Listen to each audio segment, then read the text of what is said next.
Hi friends, my name is Senthil. Welcome to our channel English பேச ஆசையா. எல்லாரும் எப்படி இருக்கீங்க? நல்லா இருக்கீங்களா? ஓகே. ஸோ இன்னைக்கு நம்ம இந்த கிளாஸ்ல ரொம்ப இன்ட்ரெஸ்டிங்கான ஒரு டாபிக் தான் சொல்லிக் கொடுக்க போறேன். அது என்ன அப்படின்னு பார்த்தீங்கன்னா, இங்கிலீஷ் தப்பே இல்லாமல் பேசணும் அப்படிங்கிற ஆசை எல்லாருக்குமே இருக்கும். அப்படி தப்பே இல்லாமல் பேசுறதுக்கு இந்த கிளாஸ் உங்களுக்கு ரொம்பவே யூஸ்ஃபுல்லாக இருக்கும். என்ன பார்க்க போறோம் அப்படின்னு பார்த்தீங்கன்னா, 10 common grammar mistakes. 10 common grammar mistakes. Okay. So நம்ம விடக்கூடிய ஒரு 10 மோஸ்ட் காமன் கிராமர் மிஸ்டேக்ஸ், அதிகமாக நம்ம விடக்கூடிய தவறுகள் தான் நம்ம பார்க்க போகிறோம். அதை எப்படி நம்ம கரெக்ட் பண்ணிக்கலாம் அப்படிங்கிறத நான் உங்களுக்கு சொல்லிக் கொடுக்க போகிறேன். ரொம்ப ரொம்ப இன்ட்ரெஸ்டிங்காக இருக்கும் இந்த கிளாஸ். நீங்களும் என் கூட சேர்ந்து அந்த மிஸ்டேக்ஸை கரெக்ட் பண்ண போறீங்க. நான் மட்டும் பண்ண போகிறது கிடையாது. I am not going to correct the mistakes alone. You are going to correct the mistakes with me. Okay, we are going to do it together because practice is very important to speak English. Practice பண்ணல அப்படின்னா we can't speak English. Okay, so if you practice well, definitely you will speak English well, right? அதுக்கு முன்னாடி நம்ம சேனலை இன்னும் subscribe பண்ணாதவங்க subscribe பண்ணிக்கோங்க. பக்கத்துல இருக்க பெல் ஐக்கானையும் கிளிக் பண்ணி வச்சுக்கோங்க. Let's see 10 common grammar mistakes in English. I have written 4 sentences here. 1, 2, 3, 4. You are going to find out the mistakes in these sentences.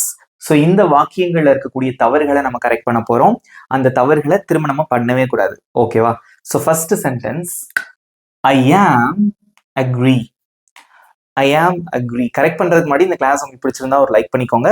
உங்க ஃப்ரெண்ட்ஸுக்கும் ஷேர் பண்ணுங்க. அவங்களும் மிஸ்டேக்ஸே இல்லாம இங்கிலீஷ் பேசணும் அப்படின்னு நினைச்சீங்கன்னா உங்க ஃப்ரெண்ட்ஸ்க்கும் ஷேர் பண்ணி விட்டுருங்க. ஓகேவா?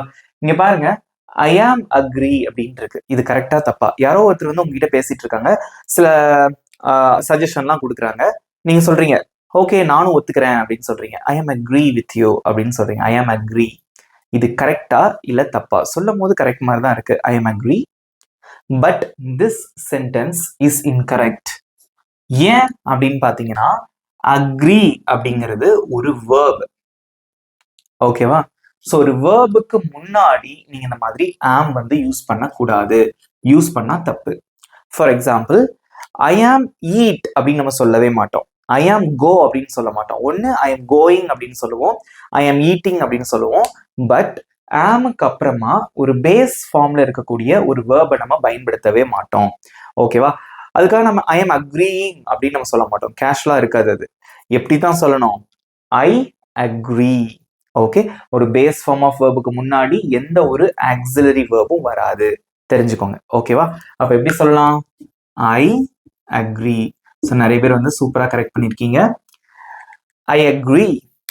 Next, she don't like coffee. அவளுக்கு காஃபி பிடிக்காது. இது கரெக்டா தப்பா? She don't like coffee correct தான் அப்படின்னு தோணுதா? But this one is incorrect. நான் உங்களுக்கு டென்சஸ் நிறைய டைம் உங்களுக்கு நான் சொல்லி கொடுத்துருக்கேன். அதாவது பொதுவாக நம்மளோட ரெகுலர் ஹேபிட்ஸ், டெய்லி ரொட்டீன், அப்புறம் ப்ரெசென்ட்ல நடக்கக்கூடிய விஷயங்கள், இது எல்லாமே வந்து பார்த்தீங்கன்னா சிம்பிள் ப்ரெசன்ட் டென்ஸ்ல வரும். ஓகேவா? சிம்பிள் ப்ரெசன்ட் டென்ஸ்ல தான் வரும். நம்மளோட டெய்லி ரொட்டீன், டெய்லி ஹேபிட்ஸ் இது எல்லாமே வந்து எதுல தான் வரும்? சிம்பிள் ப்ரெசன்ட்ல தான் வரும். அதுக்கு ஒரு ரூல் இருக்கு. என்ன ரூல்? நெகட்டிவ் சென்டென்ஸ் நீங்க எழுதும் போது ஐ யூ வி தே வந்ததுன்னா நம்ம டோன்ட் யூஸ் பண்ணுவோம். ஓகே, நான் எழுதுற நோட் பண்ணிக்கோங்க. ஐ யூ வி தே வந்ததுன்னா நம்ம டோன்ட் யூஸ் பண்ணுவோம். அதே மாதிரி ஹி ஷி இட் வந்தது அப்படின்னா நம்ம டசன்ட் யூஸ் பண்ணுவோம். அதை நீங்க மறந்துடக்கூடாது. Okay, I you we they வந்தா டோன்ட், ஹி ஷி இட் வந்தா டசன்ட். இங்க என்ன வந்திருக்கு? ஷி வந்திருக்கு. ஸோ டோன்ட் வராது. என்னதான் வரும்? டசன்ட். எப்படி எழுதுவீங்க? She doesn't like coffee. She doesn't like coffee. இது அவனுக்கு காஃபி பிடிக்காது அப்படின்னா he doesn't like coffee. இதே எனக்கு காஃபி பிடிக்காது அப்படின்னா எப்படி சொல்லுவீங்க? எனக்குன்னா நான். So I don't like coffee. எங்களுக்கு காஃபி பிடிக்காது, we don't like coffee. அவங்களுக்கு காஃபி பிடிக்காது, they don't like coffee. இதே இது ஐ மீன் அவன், அவள், அது அப்படின்னு வரும்போது நீங்க இங்க டசன்ட் யூஸ் பண்ணணும். டோன்ட் யூஸ் பண்ணீங்க அப்படின்னா அது தப்பு. Okay, so this sentence is also incorrect, but this is the correct one. Next, he go to school daily. So daily அப்படிங்கிறதே இது பார்த்தாலே தெரியும். டெய்லி அப்படிங்கிறது நம்மளோட டெய்லி ரொட்டீன், நம்மளோட அன்றாட பழக்க வழக்கம், அன்றாட வேலைகள், நம்ம செய்யக்கூடிய வேலைகள். ஸோ இதுவும் எதுல தான் வரும்? சிம்பிள் ப்ரெசன்ட் டென்ஸ்ல தான் வரும். பட் இது வந்து பாத்தீங்க அப்படின்னா பாசிட்டிவ் சென்டென்ஸ், நேர்மறையான வாக்கியம். He go to school daily, அவன் தினமும் ஸ்கூலுக்கு போறான். பட் இது வந்து நெகட்டிவ், இது பாசிட்டிவ். பாசிட்டிவ் சென்டென்ஸ்க்கும் ஒரு ரூல் இருக்கு சிம்பிள் ப்ரெசன்ட் டென்ஸ்ல. அது என்ன ரூல்? அகைன் அதே தான். அதாவது ஐ, யூ, வி, தே வந்துச்சு அப்படின்னா வேர்பை வந்து நம்ம அப்படியே போட்டுருவோம். இதே இது ஹி, ஷி, இட் வந்தது அப்படின்னா அந்த வேர்பு கூட எஸ், இஎஸ் அல்லது நம்ம ஐஎஸ் சேர்ப்போம். அதை நீங்க மறந்துடவே கூடாது. இங்க என்ன வந்திருக்கு? ஹி வந்திருக்கு. அப்ப அந்த வேர்போட நம்ம என்ன சேர்க்கணும்? ஒன்னு எஸ் சேர்க்கணும், அல்லது இஎஸ் சேர்க்கணும், அல்லது ஐஎஸ் சேர்க்கணும். அது ஸ்பெல்லிங் ஏற்ற மாதிரி நம்ம சேர்த்துக்கணும். அப்ப இங்க என்ன வரும்னு பாருங்க. ஹி கோன் இருக்காதான் வேர்ப், அதோட நம்ம இஎஸ் சேர்ப்போம். So he goes to school daily. Simple present டென்ஸ்லாம் இங்கிலீஷ்ல வந்து ரொம்ப ரொம்ப இம்பார்ட்டன்ட் ஆனது. பிகாஸ் அதில் தான் நம்ம நிறைய மிஸ்டேக்ஸ் வருவோம். இதுக்கப்புறம் அப்படி பண்ணக்கூடாது. ஓகேவா? நீங்க பாருங்க, he goes to school daily. இதே இது நான் தினமும் ஸ்கூலுக்கு போறேன் அப்படின்னா, நான் அப்படின்னா ஐ. ஸோ ஐ வர்ற இடத்துல நீங்க வந்து வெறுமனே வேர்ப் மட்டும் போட்டா போதும். அதோட எஸ், இஎஸ்லாம் சேர்க்க தேவையில்லை. அப்ப எப்படி சொல்லுவீங்க? I go to school daily. நாங்க தினமும் ஸ்கூலுக்கு போறோம். We go to school daily. அவங்க தினமும் ஸ்கூலுக்கு போறாங்க. They go to school daily. இதே இது அவள் தினமும் ஸ்கூலுக்கு போகிறாள். அவனுக்கு பதிலாக அவள் அப்படின்னு வருது. ஸோ அவள் அப்படின்னு வந்தாலும் நம்ம என்னதான் சேர்க்கணும்? கண்டிப்பா இஎஸ் தான் சேர்க்கணும். She goes to school daily. ஓகேவா? Next, I didn't went. I didn't went. இது கரெக்டா தப்பா? ஸோ இது தவறான சென்டென்ஸ். இது கரெக்ட் பண்ணி எழுதியிருக்கோம். So I didn't went. So didn't அப்படின்னு வந்துருச்சு. இது எந்த டென்ஸ்ல வரும் கண்டுபிடிக்க முடியுதா? ஸோ டிடென்ட், டிட் கூட நாட் சேர்த்தாலே அது வந்து ஒரு நெகட்டிவ் சென்டென்ஸ். எந்த டென்ஸ்ல அது வரும்? டிட் அப்படிங்கிறது ஒரு auxiliary verb. So simple past டென்ஸ்ல வரும். ஓகேவா? ஸோ சிம்பிள் பாஸ்ட் டென்ஸ்ல நீங்க நெகட்டிவ் நீங்க எழுதும் போது ஒரு முக்கியமான ஒரு விஷயத்தை ஞாபகம் வச்சுக்கணும். இங்க பாருங்க, ஸோ ஐ டிடன்ட் வெண்ட் அப்படின்னு இந்த இடத்துல வராது. ஏன் அப்படின்னா இங்க பாருங்களேன், ஸோ ஐ வெண்ட் அப்படின்னா நான் போனேன் அப்படின்னு அர்த்தம். இதை நம்ம நெகட்டிவா சொல்லணும், நான் போகல அப்படின்னு சொல்லணும்.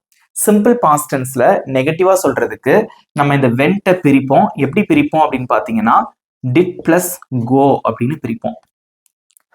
கோ அப்படிங்கிறது வெண்டோட பிரசன்ட் ஃபார்ம். ஸோ அதை வந்து நம்ம டிட் வச்சு பிரிப்போம். ஸோ டிட் பிளஸ் கோ, இந்த கோ கூட ஒரு பாஸ்ட் சேரும் போது அது வெண்ட்னு மாறிடுது. நிறைய டைம் நான் உங்களுக்கு சொல்லி கொடுத்துருக்கேன். ஸோ டிட் பிளஸ் கோ, இந்த ரெண்டுத்துக்கும் நடுவுல தான் நாட் போடணும். இந்த இடத்துல டைரக்டா நீங்க வந்து பாஸ்ட் ஃபார்ம் யூஸ் பண்ணக்கூடாது. நெகட்டிவா வரும்போது இந்த வெண்ட்டை பிரிப்போம். ஸோ டிட் பிளஸ் கோன்னு வரும். இதுக்கு நடுவில் தான் நம்ம நாட் போடுவோம். அப்ப இந்த இடத்துல வெண்ட்னு வராது, என்னதான் வரும்? கோ தான் வரும். So I didn't go. இன்னொரு எக்ஸாம்பிள் பார்க்கலாம். இதே மாதிரி I didn't I didn't studied அப்படின்னு இருக்கு. இது கரெக்டா தப்பா? நான் படிக்கல அப்படின்னு சொல்றீங்க. ஐ டிடன்ட் ஸ்டடீட் அப்படின்னு இருக்கு. கரெக்டா தப்பா? தப்பு. ஏன் அப்படின்னா இங்க ஸ்டடீடுன்னு வராது, பிரசன்ட் ஃபார்ம் தான் வரும் அந்த இடத்துல. காரணம் என்னன்னா ஒரு பாஸ்ட்ல இருந்து பிரிச்சிட்டோம். ஏற்கனவே டிட்னு பிரிச்சாச்சு, அதனால இங்க வந்து பிரசன்ட் ஃபார்ம் தான் வரும். அப்ப எப்படி சொல்லுவீங்க? ஐ டிடன்ட் ஸ்டடி அப்படின்னு வரும். சிம்பிளா இருக்கா? இன்னும் ஒரே ஒரு எக்ஸாம்பிள், ஏன்னா இது குழப்பக்கூடாது உங்களுக்கு. இங்க பாருங்க, ஐ டிடன்ட் பிளேட் அப்படின்னு இருக்கு. ஐ டிடன்ட் பிளேட், நான் விளையாடல. இல்ல அவன் விளையாடவில்லைன்னு வச்சுக்கோங்க. கொஞ்சம் சப்ஜெக்டே மாத்திரம், எந்த சப்ஜெக்ட் வந்தாலும் சிம்பிள் பாஸ்ட்டுக்கு டிட் தான் வரும், பிரச்சனை இல்லை. ஹி டிடன்ட் பிளேட், அவன் விளையாடவில்லை. அது எப்படி மாத்துவீங்க? ஹி டிடன்ட் பிளே தான். ஓகே, ஸோ இது வந்து தப்பான சென்டென்ஸ், இது கரெக்ட். இங்க இது தவறு, இது கரெக்ட்.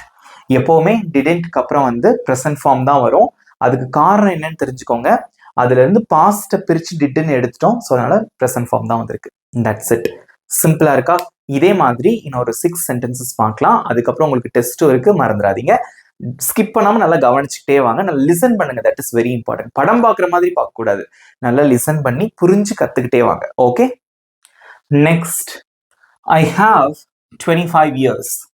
I have 25 years. உங்களை பார்த்து யாரோ கேட்குறாங்க ஹவு ஓல்ட் ஆர் யூ, உங்களுக்கு எத்தனை வயசு அப்படின்னு கேட்குறாங்க. நீங்கள் ஐ ஹாவ் 24 இயர்ஸ் அப்படின்னு சொல்றீங்க. இது கரெக்டாக தப்பா? இப்படி சொல்லலாமா? சில பேர் வந்து மாடர்ன் இங்கிலீஷ் அப்படின்னு சொல்லிட்டு சில பேர் சொல்றாங்க. But this sentence is incorrect, completely incorrect. இது எப்படி சொல்லணும் அப்படின்னு பாருங்க. ஐ ஆம். ஸோ ஐ ஹாவ் அது எங்க யூஸ் பண்ணணும் அப்படின்னா, நான் கார் வச்சிருக்கேன், ஐ have a car, I have a bike அப்படிங்கிறது யூஸ் பண்ணலாம். பட் எனக்கு இத்தனை வயசு அப்படின்னு சொல்றது நீங்க யூஸ் பண்ணக்கூடாது. ஸோ ஐ ஆம் 25 years old. I am 25 years old. எனக்கு 25 வயதாகிறது. Okay, I am 25 years old. I am 18 years old. I am 30 years old. I am 46 years old. Okay. Next, discuss about the problem. இப்போ உங்களை பார்த்து யாரோ கேட்குறாங்க what to you two, நீங்க என்ன பண்றீங்க அப்படின்னு கேட்குறாங்க. நீங்க சொல்றீங்க ஏதோ ஒரு ப்ராப்ளம் பத்தி நீங்க வந்து டிஸ்கஸ் பண்ணிட்டு இருக்கீங்க. ஓகேவா? ஸோ அதை நீங்க சொல்றீங்க ஐ டிஸ்கஸ் அபவுட் த ப்ராப்ளம் அப்படின்னு சொல்றீங்க. இது கரெக்டா இல்ல தப்பா?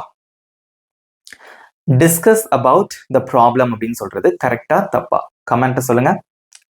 Is this correct? This sentence is incorrect.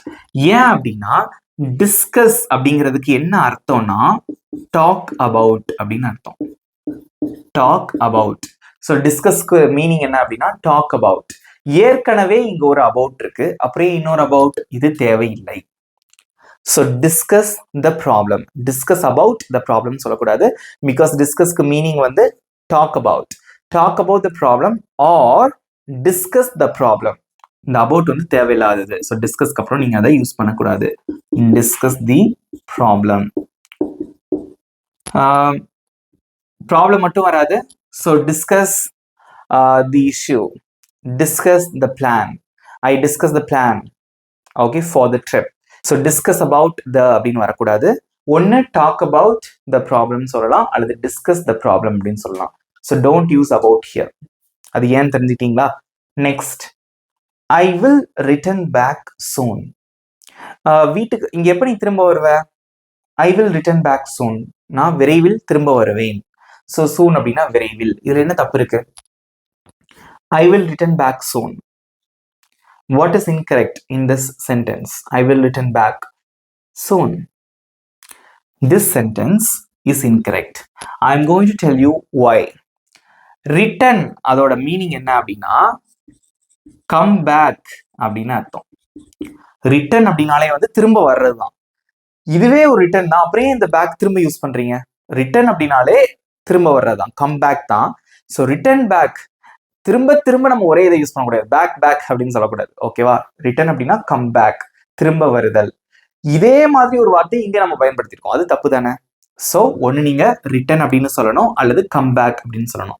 I will come back soon அப்படின்னு சொல்லணும், அல்லது ஐ வில் ரிட்டர்ன் சூன். இந்த பேக் அப்படிங்கிற வார்த்தை அன்னெசரியா நீங்க யூஸ் பண்ணக்கூடாது. I will return soon.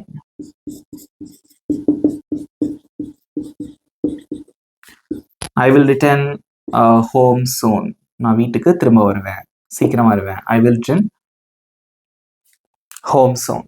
So இந்த ரிட்டர்னுக்கு வந்து இன்னொரு அர்த்தமும் இருக்கு. அது என்ன அப்படின்னு பாத்தீங்கன்னா கிவ் பேக் அப்படின்னு ஒரு அர்த்தம் இருக்கு. ஒன்னு கம் பேக்னு ஒரு அர்த்தம் இருக்கு, இன்னொன்னு வந்து பாத்தீங்க அப்படின்னா கிவ் பேக் அப்படின்னு ஒரு அர்த்தம் இருக்கு. இப்போ வந்து யார்கிட்டயோ நீங்க வந்து ஒரு புக்கை நீங்க வாங்கிட்டீங்க, அந்த புக்கை வந்து நீங்க திரும்ப கொடுத்துட்டீங்க அப்படின்னா நம்ம என்ன சொல்லணும் அப்படின்னா ஐ ரிட்டர்ன் த புக். அதுக்கு என்ன அர்த்தம்? ஐ கேவ் பேக், நான் திரும்ப கொடுத்துட்டேன் அப்படின்னு அர்த்தம். ஓகேவா? I return the book. ஒரு புக்கை வாங்கியிருந்தீங்க, அதை நான் திரும்ப கொடுத்துட்டேன். Okay, I return your pen, நான் உன்னோட பேனாவை திரும்ப கொடுத்துட்டேன். இல்ல உன்னோட புத்தகத்தை நான் சீக்கிரமா தந்துடுறேன். I will return your book soon, நான் உன் புக்கை திரும்ப கொடுத்துட்றேன். ஸோ ரிட்டர்னுக்கு வந்து ரெண்டு அர்த்தம் இருக்கு. ஒன்னு கம் பேக் திரும்ப வர்றது, இன்னொன்னு கிவ் பேக் திரும்பி கொடுக்கறது. But one thing you have to remember, return back அப்படிங்கிற வார்த்தை வரவே கூடாது. ஒன்னு கம் பேக்னு சொல்லிக்கோங்க, இல்ல கிவ் பேக்னு சொல்லிக்கோங்க, depends upon the situation. But don't use back after the word return. ரிட்டர்னுக்கு அப்புறமா வந்து நீங்க பேக் யூஸ் பண்ணாதீங்க, that is incorrect. Okay, I will return soon. Next, I feel more better today. I feel more better today. இதுல என்ன தப்பு இருக்கு? Correct மாதிரி தானே இருக்கு. I feel more better.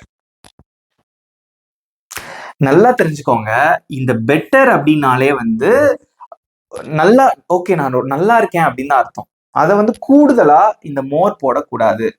I feel better today தான், ஐ ஃபீல் மோர் பெட்டர் டுடே அப்படின்னு நீங்க சொல்லக்கூடாது. ஓவரா வந்து என்ன சொல்றது, ஒரு வார்த்தைக்கு மீனிங்கே வந்து மோர் அப்படின்னு தான் அர்த்தம். பெட்டர்னாலே வந்து மோர் அப்படின்னு தான் அர்த்தம் அதோட மீனிங். திரும்ப இன்னொரு மோர் போடக்கூடாது. ஓகேவா? அதை எப்படி சொல்லலாம்? I feel better today.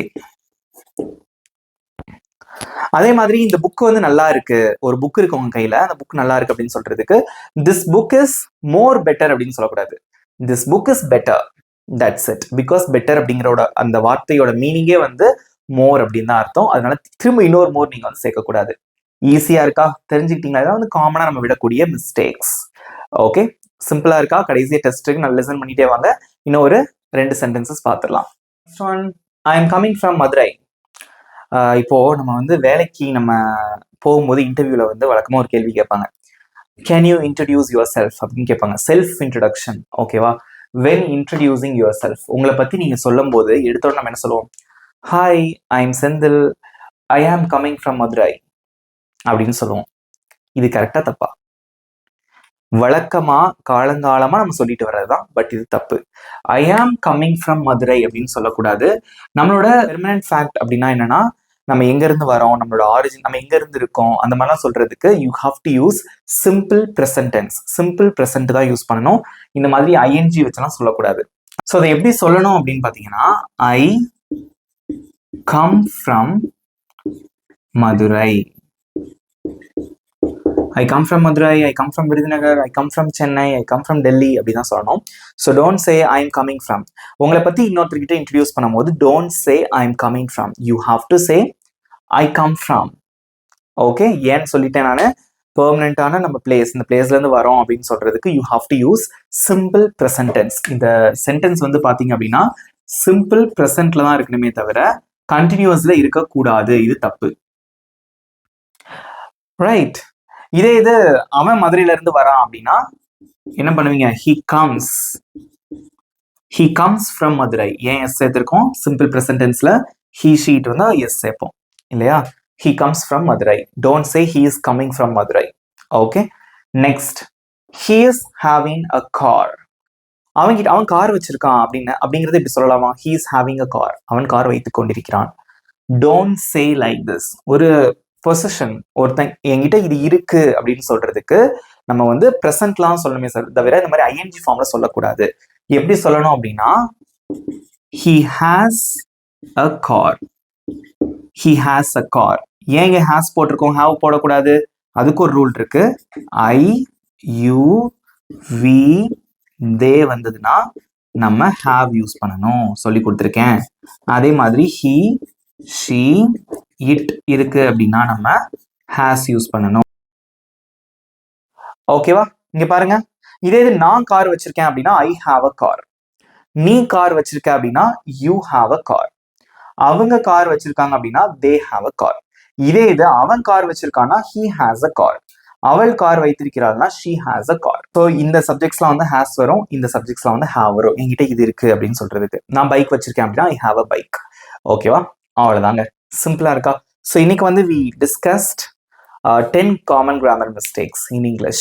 Okay, இங்கிலீஷ்ல வந்து பாத்தீங்க அப்படின்னா ஒரு 10 கிராமர் மிஸ்டேக்ஸ் பத்தி நம்ம பார்த்தோம். இந்த மிஸ்டேக்ஸ் திரும்ப நீங்க பண்ண மாட்டீங்க அப்படின்னு நினைக்கிறேன். இப்போ நான் சொல்லி கொடுத்ததுல இருந்து உங்களுக்கு ஒரு சின்ன test. I have written 5 sentences. I am agree with you. I am coming from Chennai. When introducing yourself, bracketல போட்டிருக்கேன். செல்ஃப் இன்ட்ரடக்ஷன் சொல்லும் போது இப்படி சொல்றது கரெக்டா? I am coming from Chennai. I will return back your book tomorrow. நாளைக்கு உன் புக்கை நான் திரும்ப தந்துடுறேன். We discuss about the issue. So நாங்கள் வந்து அந்த இஷ்யூ, ஏதோ ஒரு பிரச்சனை, ஒரு இஷ்யூ பற்றி நாங்கள் டிஸ்கஸ் பண்ணுறோம். He don't like tea. இதில் என்னென்ன தவறுகள் இருக்குது அப்படிங்கிறத மட்டும் கரெக்ட் பண்ணி அந்த மிஸ்டேக்ஸை மட்டும் எழுதுங்க. உங்களுக்கு 20 seconds time. Your time starts now.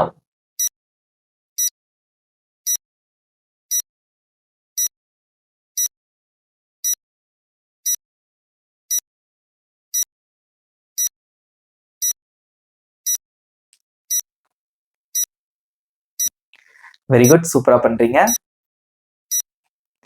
Times up. Good job, சூப்பராக ஆன்சர் பண்ணீங்க. இப்போ ஆன்சர் சொல்கிறேன், செக் பண்ணிக்கோங்க. உங்கள் மார்க்ஸ் எவ்வளோ அப்படிங்கிறத நீங்கள் வந்து கமெண்ட்டில் சொல்லணும். ஓகேவா? First one, I am agri with you. இதில் என்ன தப்பு இருக்கு? So agree is a verb. So அந்த பேஸ் ஃபார்ம் ஆஃப் வேர்புக்கு முன்னாடி இந்த மாதிரி ஆம்லாம் வரக்கூடாது. So I agree with you. Next, I am coming from Chennai when introducing yourself. நீ செல்ஃப் இன்ட்ரடக்ஷன் சொல்லும் போது இப்படி சொல்லக்கூடாது. ஐ எம் கம்மிங் ஃப்ரம் சென்னைன்னு சொல்லக்கூடாது. இது எப்படி தான் சொல்லணும்? ஐ கம் ஃப்ரம் சென்னை அப்படின்னு சொல்லணும். Okay, I come from Chennai. Don't say I am coming. Okay. Next, I will return back your book tomorrow. Return அப்படிங்கிறதுக்கு மீனிங்கே வந்து கிவ் பேக் தான். ஸோ தேவையில்லாம இன்னொரு பேக் யூஸ் பண்ணக்கூடாது. I will return your book tomorrow. நாளைக்கு உன் புக்கை நான் திரும்பி தரேன். Next, we discuss about the issue. நாங்க அந்த இஷ்யூ பத்தி டிஸ்கஸ் பண்றோம். டிஸ்கஸ் அப்படிங்கிற வார்த்தைக்கு மீனிங்கே வந்து டாக் அபவுட் தான். ஸோ டிஸ்கஸ்க்கு அப்புறம் இன்னொரு அபவுட் யூஸ் பண்ணக்கூடாது. We discuss the issue. The last one, he don't like tea. He வந்திருக்கு, நம்ம டோன்ட் யூஸ் பண்ணக்கூடாது. ரெகுலர் ஹேபிட்ஸ்க்கு சிம்பிள் ப்ரெசன்ட் யூஸ் பண்ணணும். அதில் நெகட்டிவ்ஸ்க்கு பார்த்தீங்க அப்படின்னா ஹீ ஷீட் வந்து நம்ம என்ன யூஸ் பண்ணுவோம்? டசன்ட் தான் யூஸ் பண்ணுவோம். He doesn't like tea. அவ்வளோதான். நீங்களும் சூப்பர் ஆன்சர் பண்ணியிருக்கீங்க. நிறைய பேர் 5 out of 5 எடுத்திருக்கீங்க. Good job. இதே மாதிரி ப்ராக்டிஸ் பண்ணுங்க. நீங்கள் மிஸ்டேக்ஸே இல்லாமல் சூப்பராக இங்கிலீஷில் பேசிடலாம். இப்போ உங்களுக்கான ஹோம்ஒர்க். உங்களுக்கான homework, I have written 3 sentences, simple sentences. You have to find out the mistakes. I have 20 years. She is having a bike. This is a more better idea. So இந்த சென்டென்ஸில் இருக்கக்கூடிய மிஸ்டேக்ஸை கரெக்ட் பண்ணி உங்களோட ஆன்சர்ஸை மறக்காம உங்களோட comment பாக்ஸில் சொல்லி விடுங்கள். Okay, so write down your answers in your comments.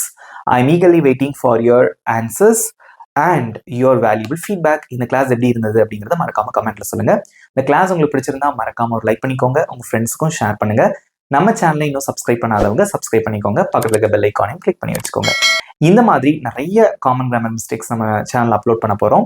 அப்படி அப்லோட் பண்றதன் மூலமா நீங்க கத்துக்கிட்டீங்கன்னா நீங்க தப்பே இல்லாம இங்கிலீஷ்ல சூப்பரா பேசிடலாம். ஓகே, இதே மாதிரி இன்னொரு சூப்பரான டாபிக்கோட நெக்ஸ்ட் கிளாஸ்ல நான் உங்களை மீட் பண்றேன். Thank you friends.